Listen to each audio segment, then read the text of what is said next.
तुम्हाला दाखवणार आहे आलूवड्या कशा बनवायच्या ते. ही आहेत आलूवड्याची पानं आणि ही पानं मी धुवून घेतले, त्याच्या शेरा पण अशा कापून घेतल्यात.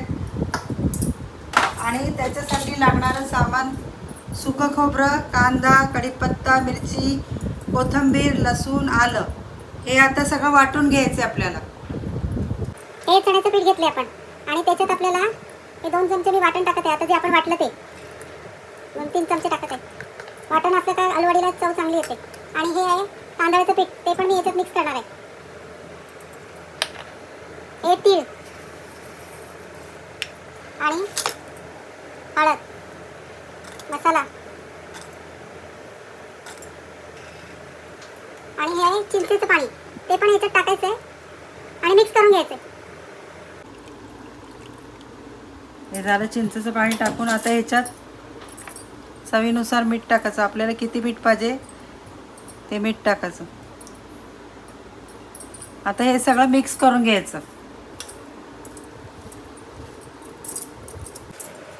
असं लावून घ्यायचं. दुसरं पण आता याच्यावर ठेवायचं असं, त्याला पण असं लावून घ्यायचं.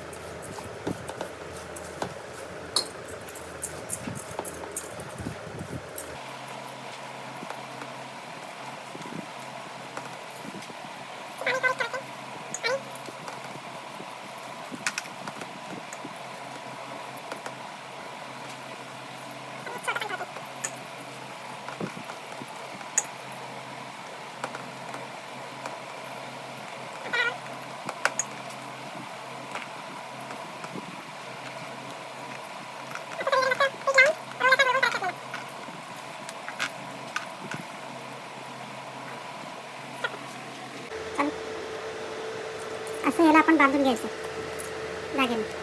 मग तो बॉईल होता ना, सुटत नाही. असं हे झाले. हे त्याचे देठ आहेत, ते पण मी गरम पाण्यात टाकते. ते भाजीमध्ये, ते पण भाजीमध्ये टाकता येतात. हे देठ पण भाजीमध्ये छान लागतात, वाटाण्याच्या भाजीत टाकतात. आणि त्याच्यात घशाला खोकवायला नको म्हणून चिंचेचं पाणी टाकायचं आहे त्याच्यात. आणि आता आपण हे आलूवडे ह्याच्यात उकडत ठेवणार आहोत आणि त्याच्यावरती झाकण ठेवायचं आणि 15 ते 20 मिनिटं हे करायचं आणि मग गॅस बंद करायचा. त्या बनून झाल्या आहेत. आता त्यांना आपण तळायचे. त्याचा आता हा एक रोल कापायचा आहे. स्टॉप. आलूवडे अशा बारीक बारीक कापून घ्यायचे.